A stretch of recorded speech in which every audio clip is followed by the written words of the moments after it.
Welcome back, everybody, to the Wild Faith Podcast. My name is Evan Bungum, and I have not Luke Timmons, my co-host. I have Erik Bungum, my brother, on today for the podcast. It is Erik and I. We're going to be running through some really fun stuff. We're going to be talking about his first experiences, kind of doing the food plots on the farm by himself, and just talking about tree stand prep and getting ready for the season here for southeastern Minnesota 2025. And talking about some fun Western stories that we've had together out west. And kind of a short, sweet episode, but this is going to be a fun one. So without further ado, Erik, welcome back to the podcast again. How you doing?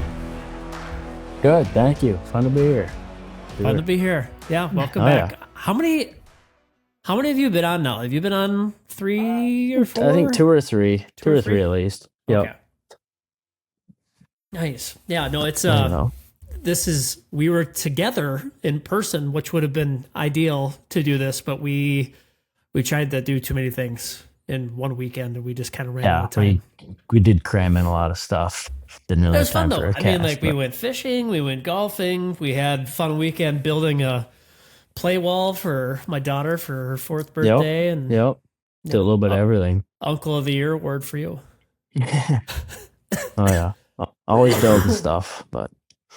So yeah. I wanted to pull you on, just kind of, talking really, I mean, it's pretty much just you and I that hunt the farm back home. We're very blessed to have the farm that we've hunted pretty much forever. I mean, it's been there ever since I was around, and you were born into it, but this is kind of the first year for you where you really had to all hands on deck for you. Yeah, tell me about the emotional journey with that. Yeah, no, it's the first year for me for the most part where I've kind of taken account of the woods and my own hands of what needs to happen, to have a successful year. That comes down to food plots and working on, trails and stuff and tree stands and whatnot. But I've really learned a lot this year on, how to handle food plots and actually grow a good crop. But that's cool. Yeah. So I mean, like with that, what was probably the one biggest caveat or lesson learned that you've learned from getting in? I mean, we're still early. There's a lot that can go wrong at this point still. No, it's definitely getting some glyphosate in the ground early in the season. Helps a lot. Why? That's what I would say. Well, just mainly because it kills the grass and it gets it down to like a dry thatch, and that makes it a lot easier to till it and move dirt around. Yeah, but for sure. If you don't do that, then it's just gonna, it's just gonna keep growing. Yeah. Well, I think it's astonishing how well my mind's always turning when I'm on Facebook Marketplace. I was just about to send you some Facebook Marketplace deals on some what was it that I found? I found a guy that's selling some winter rye. And shout out to everybody that's listening to, not telling you not to go buy stuff from big box stores. Like I said, we love using Domain products. We've used Domain products for the last 5 years, but in terms of mass cover crop seeds, we're talking winter rye, maybe oats, maybe it's buckwheat, if you're going to do a till down crop, something like that. Check your local farmers, man. Sometimes they're going to have, it's not going to be the best seed, but a lot of times you're going to get a really good bang for your buck. I think this guy was selling 50 bushels of winter rye for 50 cents or $1 a bushel. That's pretty cheap. You saw this ad on Marketplace then? Yeah. Oh, gotcha. Okay. Yep. I don't know how far I'm going to have to drive, but I'm probably going to end up doing it. But I was going to say, it's amazing to me how resilient winter rye is in terms of just throwing it on the ground as long as it doesn't get wiped out by turkeys. But to your point of getting glyphosate or mowing or whatever that is early spring, if you don't get after winter rye before it gets to a seed head in the spring or summer, look out, because it's a lot of work. Yeah. I apologize. I'm just getting me sick. So I may. Dude, speaking of, I've got a headache going on right now, so I'm hoping I'm not getting sick right now. Everybody's just getting sick from this weekend. I've got a little headache happening, but. Well, we'll fight through the podcast. But yeah, okay. So you said pretty much just basically getting glyphosate in the ground. So what was the most rewarding thing? Because you're the perfect candidate for this, and this is why I wanted to have you on the podcast today. Is because you're not a first time deer hunter. You've deer hunted. Literally, you are the deer slayer, turkey slayer. Because I've taken you out since you've been about Yep. 8, and you've been I've killed some animals, flinging arrows, but I've been with you almost every time, I feel like. So this is where it's kind of fun, that transition of like you're kind of doing it on your own now. But like, what was the most rewarding thing in terms of the food plots of getting those done? I would say finally, figuring out that disc that we bought this year, that was huge because in the past we've been using the tiller for the tractor, which runs really hard on the tractor. It's not great for it, but figuring out a more efficient way of actually moving dirt around and making it more tillable for seed. And that disc that we bought, that worked out really well. Getting some weight on that, get behind the tractor, then not overheating the tractor as much, I guess, but then also just getting seed in the ground, satisfying, then seeing rain come in the whole following next 2 weeks, which it was raining earlier today too. Wait, we got rain in the forecast? We did, yeah. This morning we got rain. Oh, good. Nice. All right. So I think there's definitely something to that of having kind of the green thumb / farmer aspect of it's it's satisfying seeing those little seedlings pop up out of the ground. And if I'm pretty nutty, so like it's not just because the deer aren't really eating the food plots right now because they're microscopic. I shouldn't say they're microscopic. They're actually probably all that clover and chicory is probably an inch tall now. Yeah, probably an inch or two now. But I have cell cameras on every food plot, and it is fun to watch every day from 3.5 hours away watching it grow. So kudos to you. Yeah. Pretty sweet. So, so with all that, then, obviously you planted probably about 2.5 acres on your own. Yeah, I'd say 2.5 acres. We still have another acre to go, which we'll get done here in the next couple weeks, which I'm excited for. I have some seed I got to get delivered to you that you're going to get in the ground. But yeah, man, it's coming. It's going to be here before we know it. Yeah.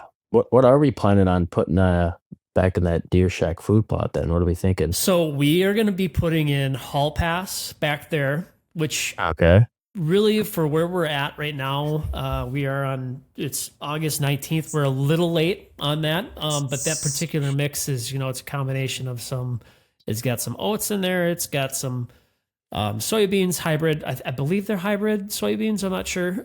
It's got some, I believe a couple, you know what? I don't want to speak from my mind here. Let's look this up.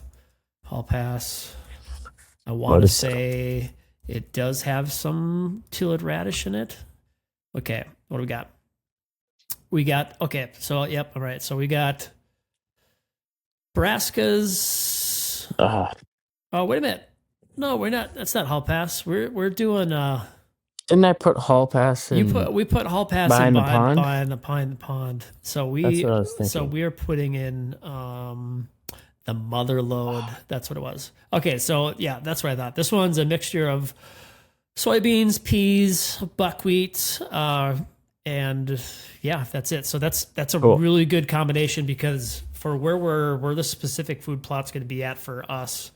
This plot is kind of nestled in between some really thick, heavy bedding on a transition corridor below a big ridge. And then we've got corn to the north of us, and we've got corn to the east of us. And then there is one destination bean food plot that the deer funnel out to. But this is kind of like the last stop before they make it out into those big fields. And, talking about early season, like candy, this is it. I would have liked to get this in, obviously. We're in the same boat, like 2-3 weeks ago, so we've got to get a little bit more of a germination on the crop. But at the same point in time, like this stuff is going to be so sweet and tender between those peas and the beans and the buckwheat. And deer love buckwheat, by the way. If people don't know that, deer love buckwheat. It's going to be a sweet mix, but I think there's a chance that we may mix in a little bit of wingman, which is Domain's like hybrid, super fast growing brassica mix.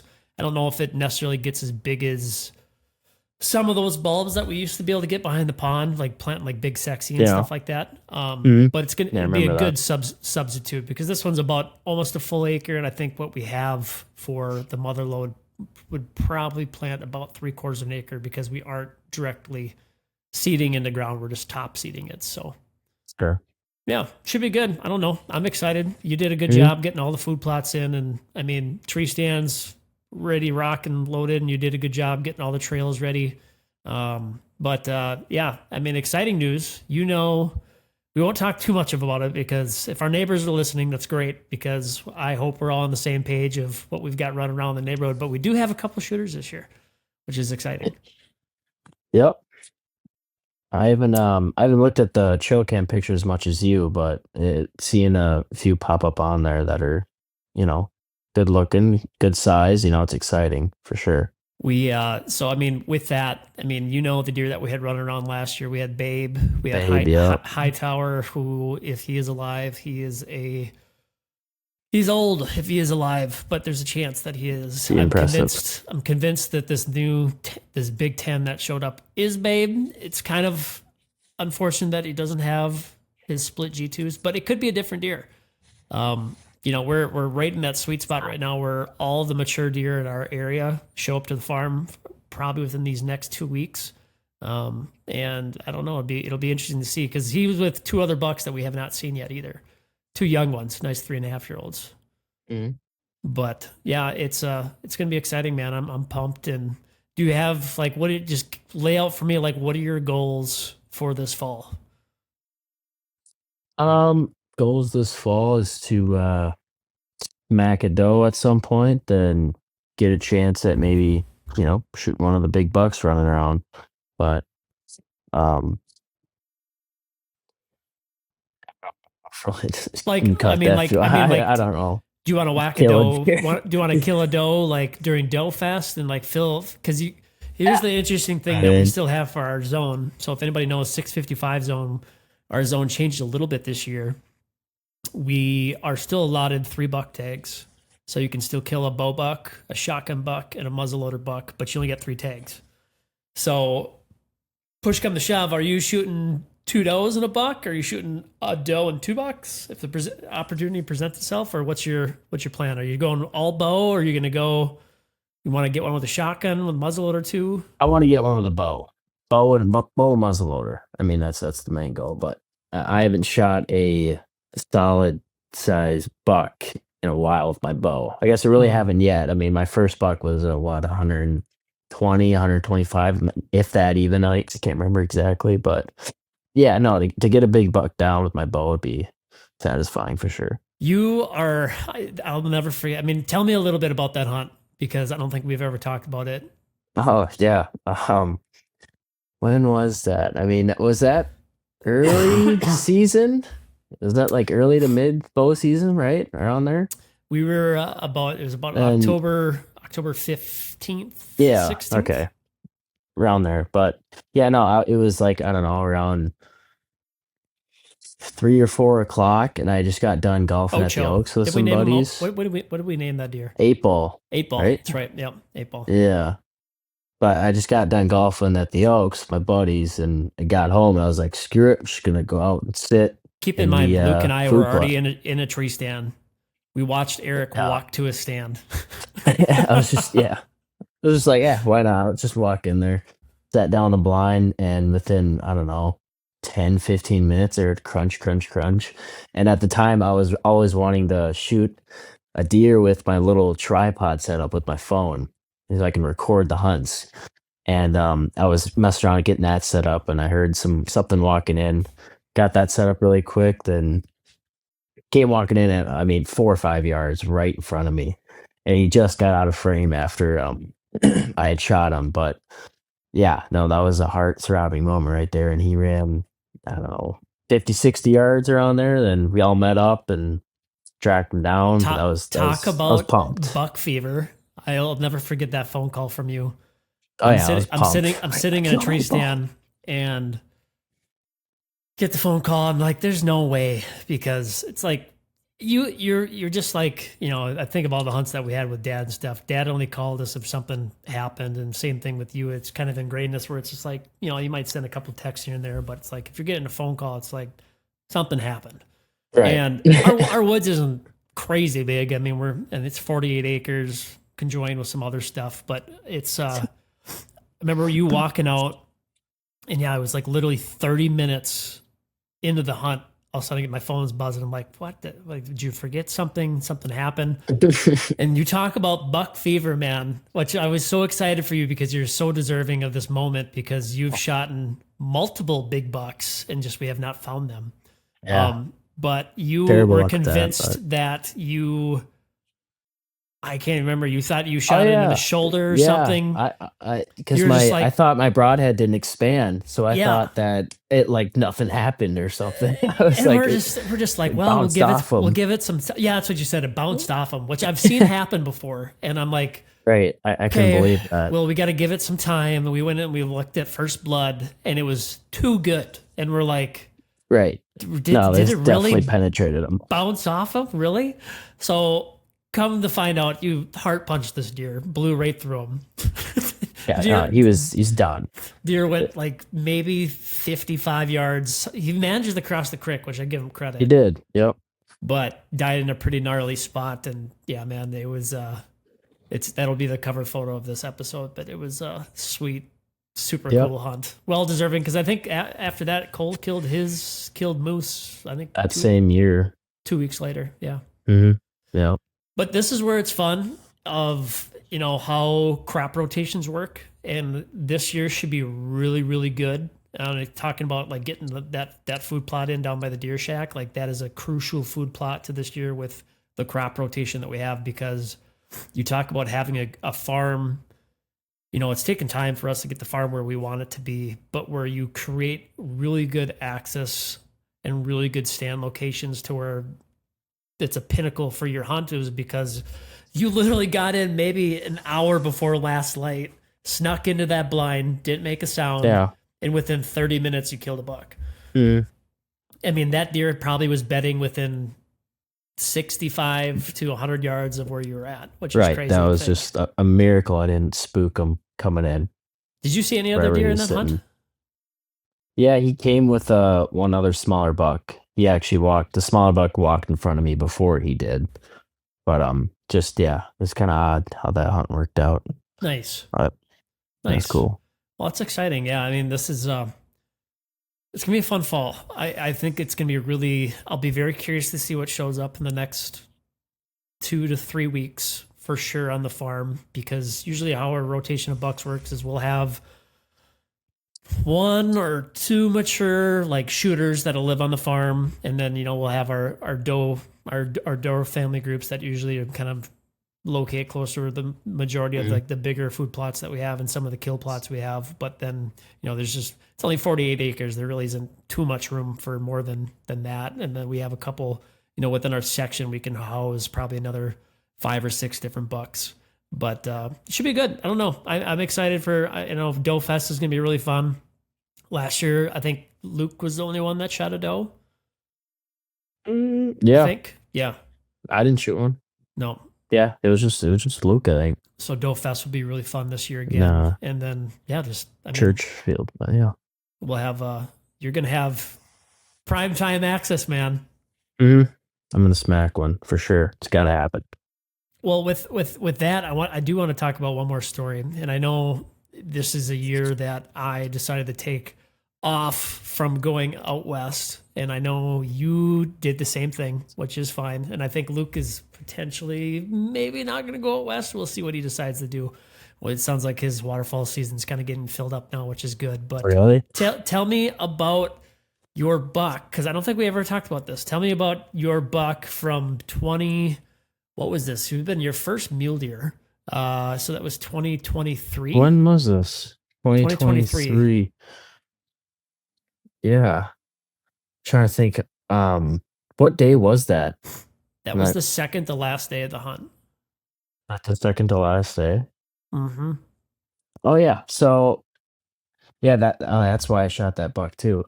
Well, Yeah, no, this was late into the hunt, into the week or whatever. We're kind of getting a little antsy to just kill something.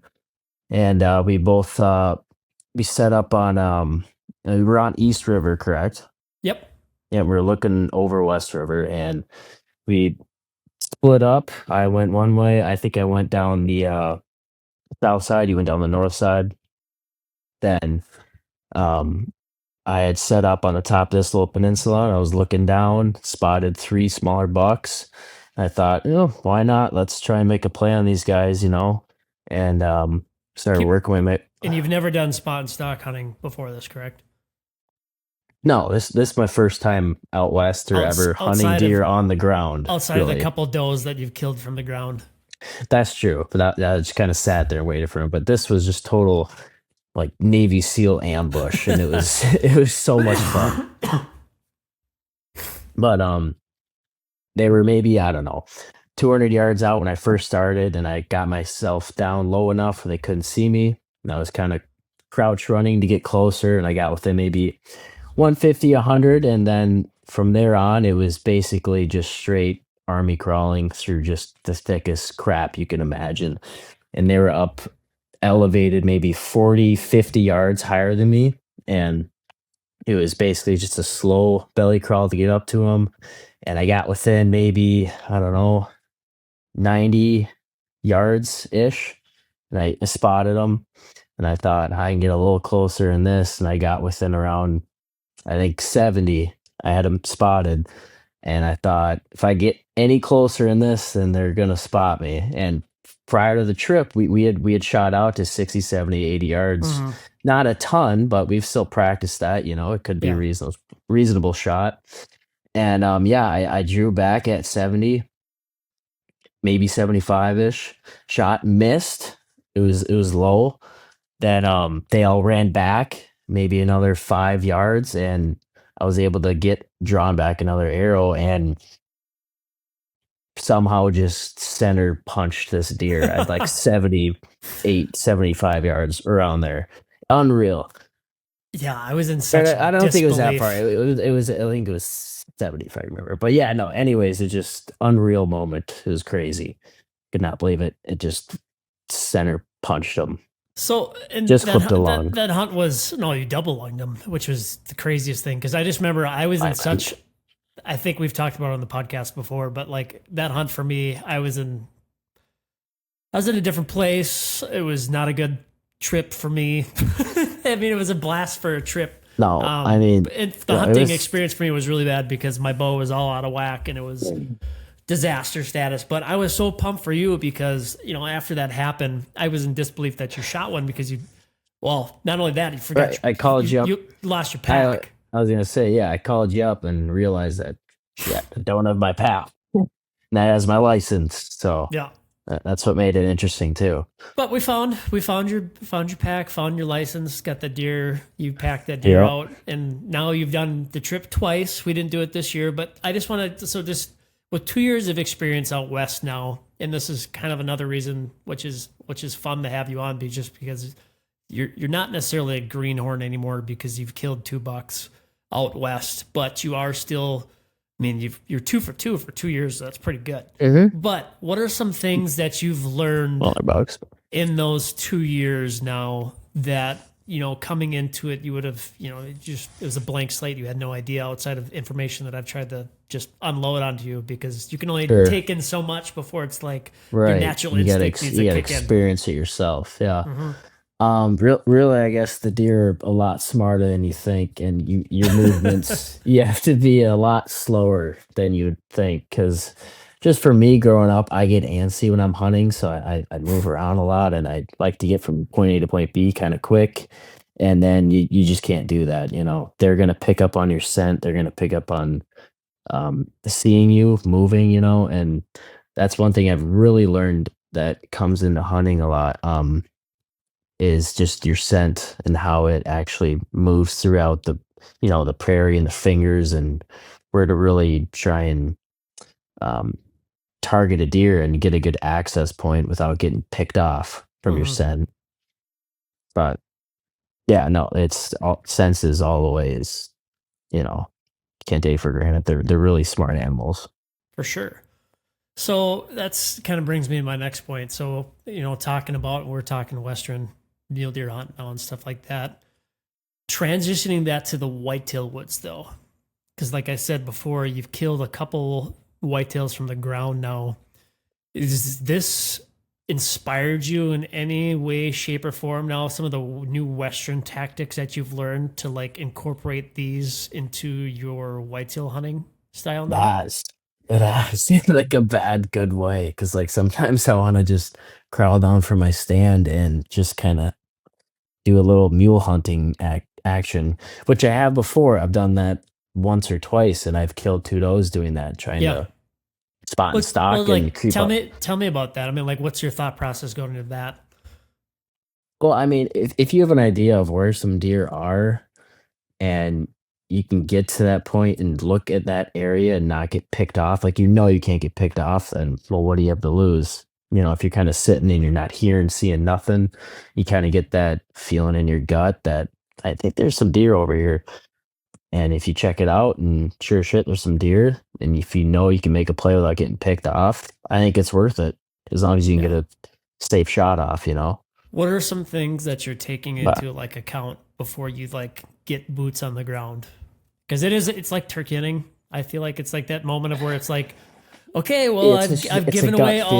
given away all of my, like, I'm not up in a tree hidden away now. Now it's like, now I'm Hmm. exposed. Like, are you taking into like wind into effect? Are you taking like your Yeah, for access and sure, path that you're going to take into effect? for sure.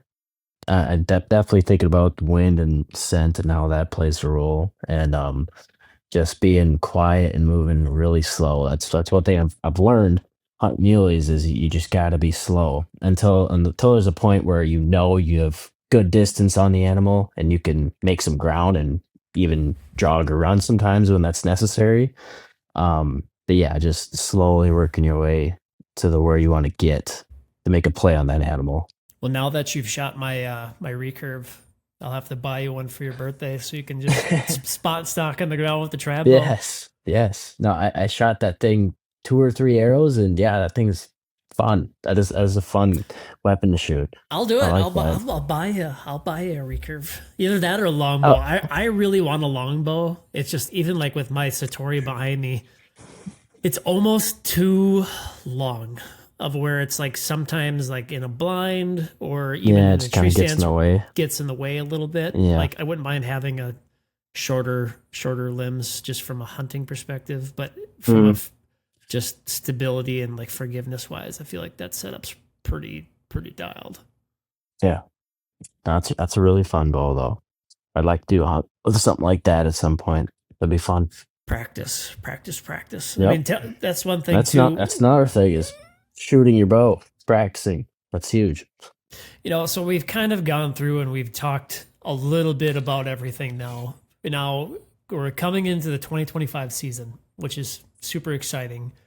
But before we kick off the season here, what are some things that you would do differently in terms of like in or out of season prep that we could do for the farm for next year? Outside of spraying and mowing first, like what are some things that you would recommend, Mm. not from my brain but from your brain because you are the one that lives on the farm? Like what are some things that we should do ahead of time before next year?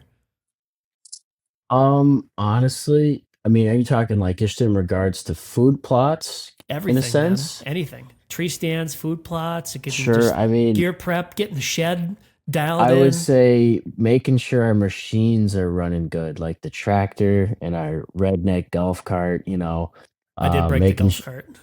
yeah, I mean, we both kind of broke it, but that thing's been through hell and back, but I'm surprised it still runs, Still but that's runs, a good man. example. We would barely be able to do anything without that golf cart? Yeah. So we gotta, for example, like that and the tractor, just keeping them running good. Then trails, that definitely comes in handy knowing how to run a chainsaw, which I still need to learn how to exactly safely run a chainsaw. I've done it once or twice, but for the Yeah. most part, keeping that's kind of your thing is keeping trees out of the trail. That definitely helps. You can get to where you need to be to work Yeah. on stuff. But making sure tree stands are all good and shooting lanes are clear.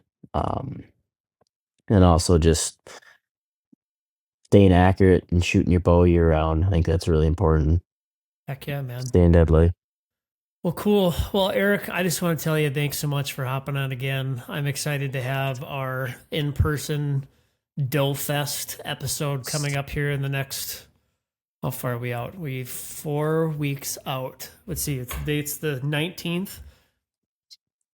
Gonna be You're here actually pretty 4 fast. weeks out. Just Oh about. shit! Well, Let's see, how many, ask Google, how many days until September 13th? Oh, wow. We are 25 days. Getting close. does not seem real. Danger close. That's crazy. Does not seem real. Yeah, we're probably, I don't know. We'll see. We might be able to get a velvet buck this year. I doubt it. It'd be incredible if we did, but You're pretty damn cool. Yeah. I mean, would you shoot a 3.5-year-old in velvet? Or would you pass? I would probably pass. What about the apple buck that's just been eating apples in the backyard? No, you can live. But yeah, that is cool though. In our backyard, we do have 3 or 4 apple trees, actually probably more than 2 pear trees even, and deer and turkey are just, it's like a nature center back there. They're constantly back there eating. It's sad to see the big dogs be gone now. I mean, on a side story, if people didn't know, we raised black check German Shepherds for what, 10 plus years, long time. Yep. And we ended up keeping a couple of them after we got done doing all of our litters and stuff. And they've come and passed through time. And honestly, now that we don't have any big dogs on the farm anymore, it is astonishing to see how brave the deer and turkeys have gotten of just getting danger close to the house with the They're wiener getting dogs. real close to the house now. Yep. Yeah. They still don't like the wiener dogs though. Peanut will search out through the window and just lose her mind and bark at them. But yeah. Cool. Well, Erik, thank you so much for hopping on again. And guys, thanks for listening. Once again, feel free to reach out to us at any time. We'd love to hear from you, what you want us to see, what you want us to talk about. We appreciate all of you guys that are listening too. So without further ado, Erik, we'll just call it a wrap, and we'll see you in 3 weeks, and we'll be having some beers, talking about deer hunting, getting ready to get out in the woods. So I'm excited. Yeah, I'm excited as well. Sounds good, man. Heck yeah, man. Well, guys, thanks so much for listening, and we'll see you next week. Thank you for joining us on this journey through faith in the great outdoors. We hope today's episode has inspired you to seek God's presence in the wilderness and deepen your connection with nature. If you enjoyed today's discussion, don't forget to like, follow, and subscribe to the Wild Faith Podcast on your favorite platforms, including Spotify, Apple Podcast, YouTube, Instagram, and Facebook. By subscribing, you'll never miss an episode, and you'll continue to be a part of the Wild Faith Podcast community. We'd also love to hear from our listeners, so please don't hesitate to reach out with your questions, comments, or topic suggestions. You can connect with us on social media or through our website. Your feedback is important to us and helps us improve and tailor our content to better serve you. And always remember, the great outdoors isn't just a playground for hunting and fishing. It's a sanctuary for finding solace and spiritual renewal. As you gear up for that next adventure, I pray you find God's presence in the crackling of a campfire, the thrill of reeling in your catch, or the quiet solitude found in nature. Until next time, thank you for listening to the Wild Faith Podcast. Take care, and God bless.